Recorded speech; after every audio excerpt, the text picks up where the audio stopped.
Very good afternoon to everyone. So today for the paper 6, the Victorian literature, the topic of my presentation is a feminist reading of selected frames of Middlemarch. So here we go. The Victorian age was basically an age of social unrest. As William J. Long says that it was a modern period of progress and of unrest. It was a developing period, of course, in the history of English literature.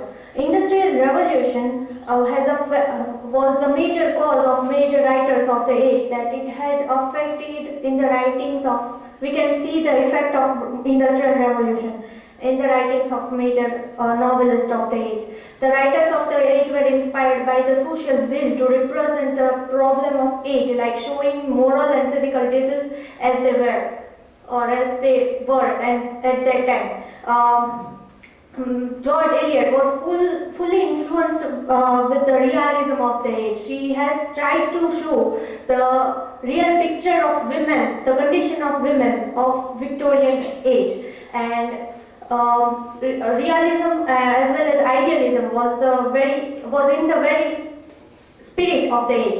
Mary Ann Evans, who wrote under the pen name of George Eliot, is of great importance in the history of English literature, as she has represented the social concerns with the problems of human personality with deep psychological insight in her work. Middlemarch. Now, what is Middlemarch? Middlemarch is can be called a thesis on humanity. It has in and around 150 characters. The book is divided into 8 parts, which has 68 chapters and is very bulky. So, while studying that in semester, we can see that, we can observe that it is very bulky. We can watch a film and try to understand what is Middlemarch. Because it is very difficult, it would be difficult to read the whole bulky novel. George Eliot was the first English novelist to move in the vanguard of the thought and learning of her day, and in doing so, added new scope and dignity to the English novel, as David Duchess remarks in the critical history of English literature. Middlemarch is a fruitful example of both what we can never know and of how we can augment our reading experience by imagining the initial conditions of reading when the work first appeared. I had selected this TV series adaptation directed by Anthony Page, who really tries to show the real picture of Middlemarch. The study of provincial life with social concerns, with patriarchal constructions, the gender politics, corrupt political system, all these themes are interwoven in this particular series. Film and frames. Now, how to study film and frames? Michael, in an introduction to criticism, film and theory, that was perhaps the title of the book, he describes how to analyze films and frames as a part or as a study of literature. An important element of this studying film is frame, where we have to look how the camera is placed and what kind of shot is taken, which really displays the absence of particular shot, and the presence of the shot is already viewed in front of us. The film techniques and the meanings they convey very according. The film techniques and the meanings they convey vary. That is, they differentiate according to the context in which they are used. No particular meaning guaranteed by a particular technique.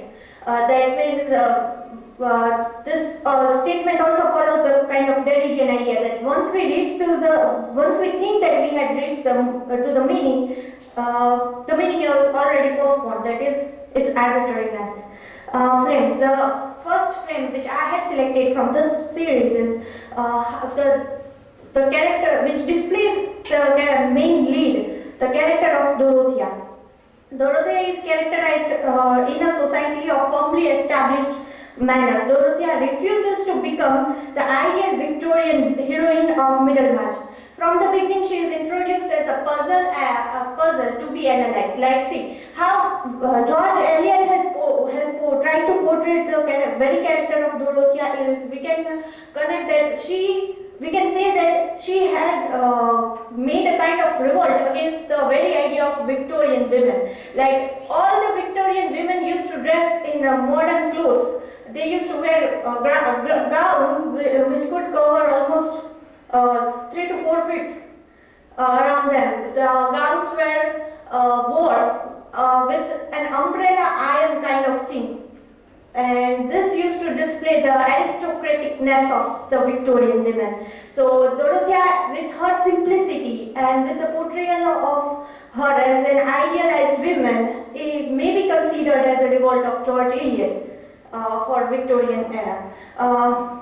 Dorothea Brooke is a very sensitive girl who looks for an experienced and sensible man. Like, she is looking for a much more matured man, just because she wants to express herself in the field of education, that she wants to do something for the society. And Kazaban was the only way for her to get out of the patriarchy which she was surrounded with. The second frame displays the very nature of Victorian women, that is Rosamond Vincy.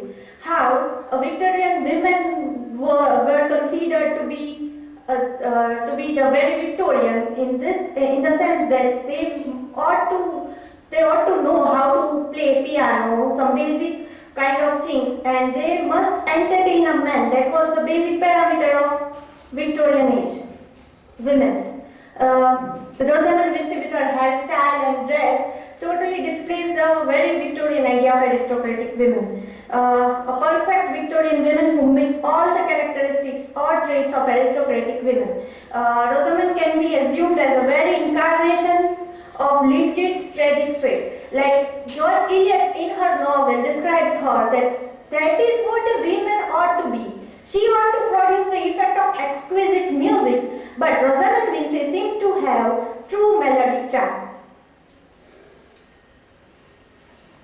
This is how they used to attract the attention of men by the skill of playing piano. The third frame, that is the scene. This scene has much more to tell about the absence rather than the presence. It is viewed from the perspective of Kazaban, that Kazaban is making his portrait, and here he watches his wife talking with the person he dislikes. So this very idea of the man who suddenly changes the conception of his wife while she is conversing with the men he dislikes. Like the Dorothea Brooke was the lady with noble aspirations initially for Kazaban, suddenly becomes a woman to get angry upon. It can be said that Victorian age was indeed a modern period, but the condition of women was much more worse than it was ever before. Like in the Romantic era, or perhaps before that, on one hand, Mary Wollstonecraft's The Vindication for the Rights of Women was published, and which was to be followed for the coming age for the betterment of condition of women. But on the other hand, this very age had much more to say of women, that there were literally so many women were harassed and abused within the domestic walls, but very few cases have been recorded in the histories. The next friend, Dorothea. She initially she is portrayed as much more idealized woman, and just because of her idealization, she thinks that she would be able to serve humanity and would work for the betterment of the tenants, for the poor. But her conception is getting worse when she marries Kazaban. Like, Kazaban literally rules over her and tortures her. See, you can see the scene and read it. The next frame, yes, this and this one. Both the frames reveal the actual condition of women, that how they were ignored by men particularly.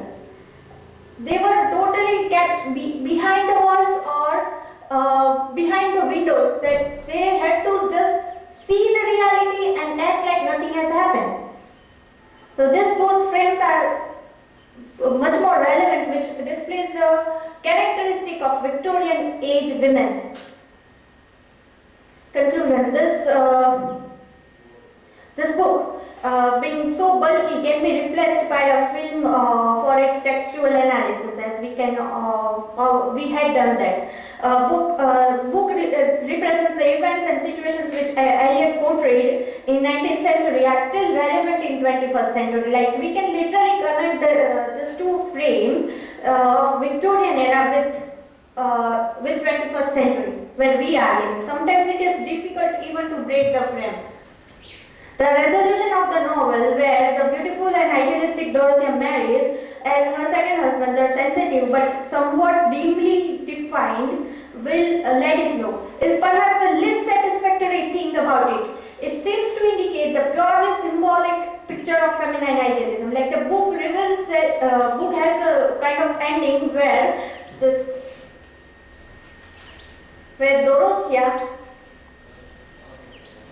Dorothea marries Will Ladislaw at the end, but the film portrays the very incident with a novel perspective. That the readers or the watchers of the movie are left to ponder upon whether she marries or not. Purpose of the presentation was to see how far a frame can be interpreted in the deepest manner possible. Reading the frames can be a modern way of reading in between the lines. Like, what we see might not be there, but the frame would try to display something else, reading the absences. The interpretations can fill the space or can be a tool for the reader response theory. The myth of individual narrative is deconstructed while watching a film. Like, there isn't any particular narrator who tells the story, but we are given ample amount of opportunities to read in different manners. Limitations. As George Eliot in her novel Middlemarch has said, that every limit is a beginning as well as an ending. The major stricture of this presentation is that its focus is completely limited to personal interpretations and assumptions, which can perhaps be a biased analysis. And reading a book can never replace by watching a film. The views and analysis would be much more different while reading a book. Here are the references. Thank you.